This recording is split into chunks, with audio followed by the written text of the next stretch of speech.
இப்போ நம்ம பார்க்க போகிற மொபைல் பார்த்திங்கன்னா ரியல்மி. இது என்ன கம்ப்ளைண்ட் கேட்டிங்கன்னா, டிஸ்பிளே பிளாங்காக இருக்குது.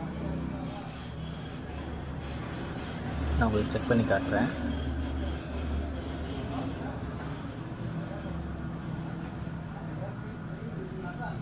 நம்ம சார்ஜிங் ப்ளக் பண்ணுறோம், பட் பார்த்திங்கன்னா எந்த ரெஸ்பான்ஸுமே இல்லை.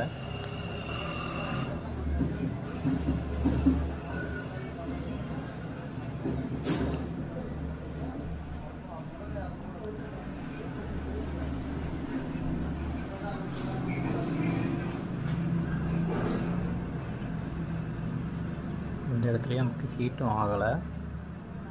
நம்ம டிஸ்பிளேயில் கொடுத்துருக்க ஐசியை சேஞ்ச் பண்ணி பார்ப்போம். என்கிட்ட ஆல்ரெடி ஒரு ஐசி தான் இருக்குது ஃப்ரெண்ட்ஸ்.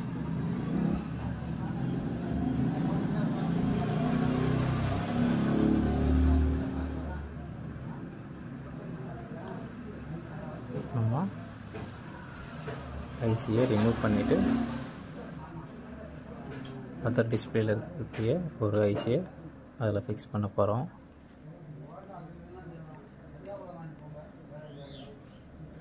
ரிமூவ் பண்ணிட்டோம்.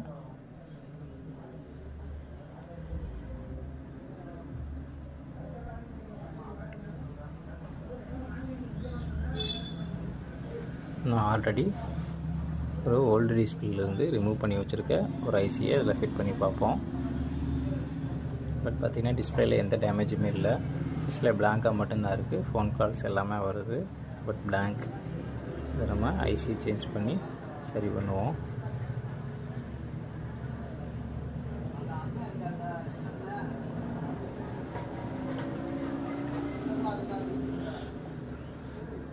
பேஸ்ட் அப்ளை பண்ணி அதே பொசிஷனில் நம்ம செட் பண்ணி செக் பண்ணி பார்த்துருவோம்.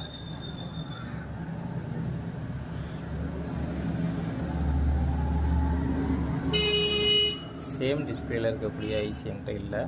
பட் பார்த்திங்கன்னா நான் அதை டிஸ்பிளேலேருந்து ஒரு ஐசியை போட்டு செக் பண்ணி பார்க்குறேன்.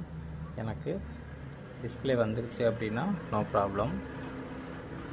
நான் அதுக்கடுத்து கரெக்டான டிஸ்பிளே ஐசி பர்ச்சேஸ் பண்ணிக்கலாம். பட் எதுவுமே ரெஸ்பான்ஸ் இல்லை அப்படின்னா கண்டிப்பாக டிஸ்பிளே தான் கம்ப்ளைண்ட். எனக்கு லைட் வந்துருச்சுன்னா கூட கண்டிப்பாக நெக்ஸ்ட் டைம் சரி பண்ணிடலாம்.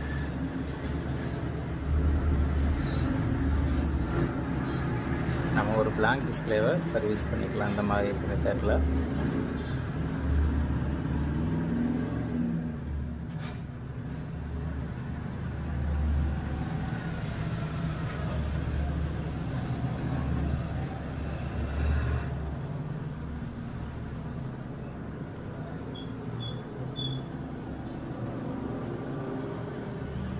ஓகே. நம்ம இதை மொபைலில் செக் பண்ணி பார்த்துருவோம்.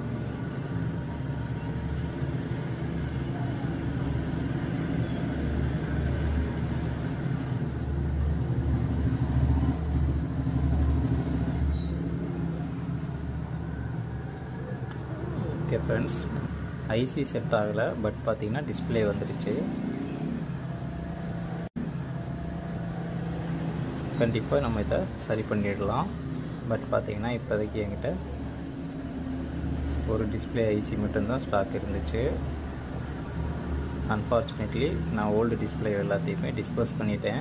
அதனால் இப்போதைக்கு என்கிட்ட ஸ்டாக் இல்லை. பட் இதை பழைய டிஸ்பிளேயில் இருக்கக்கூடிய ஐசி இருந்துச்சு அப்படின்னா அதை நம்ம இதில் செட் பண்ணிக்கலாம். இப்போ உங்களுக்கு